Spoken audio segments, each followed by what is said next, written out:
ายดีมือนี้ได้ของดินใหม่เนาะเป็นไม้กันสั่นโทรศัพท์เวลาถ่ายรูปกับสีบริษัทอีกเนาะ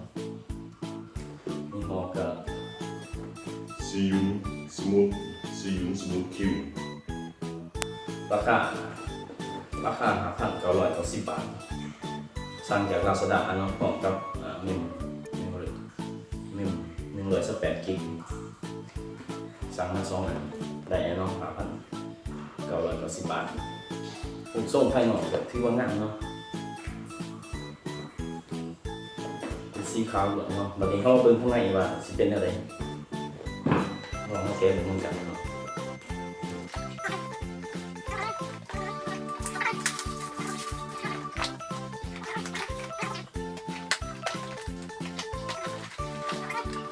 โอ้ข้างในงามเนาะจับของ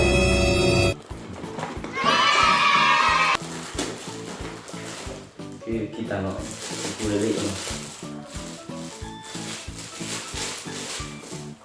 ปักสมูทคิว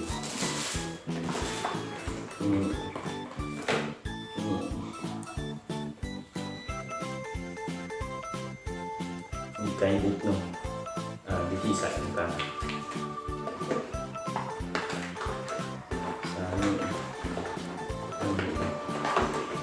มีสายไว้หอยเนาะ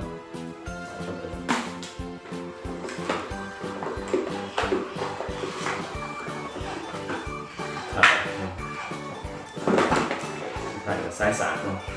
สายสารดีกล่องตัวเบิดเนาะเราเบิ่งข้างในว่าจะมียังไงเนาะเราเบิ่งข้างในเนาะว่าจะ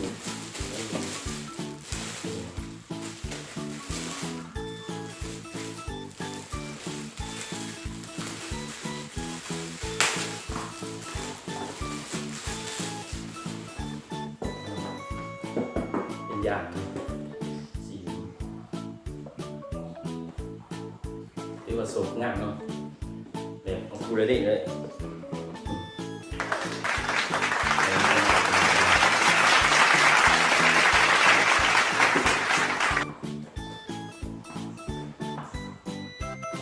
ข้างในเป็นเนาะ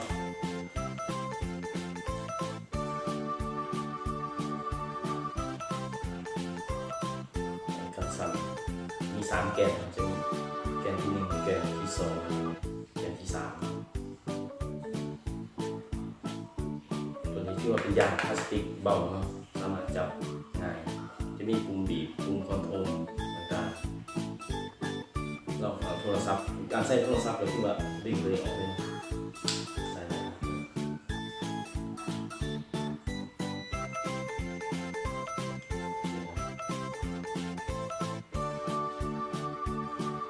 เป็นแบบนี้เนาะ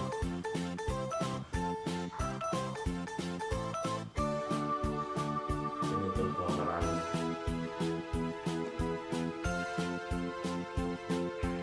มีปุ่ม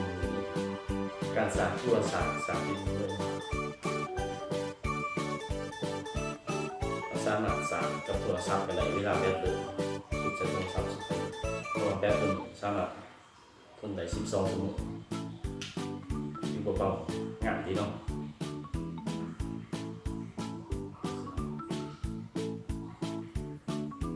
สำนีเนาะที่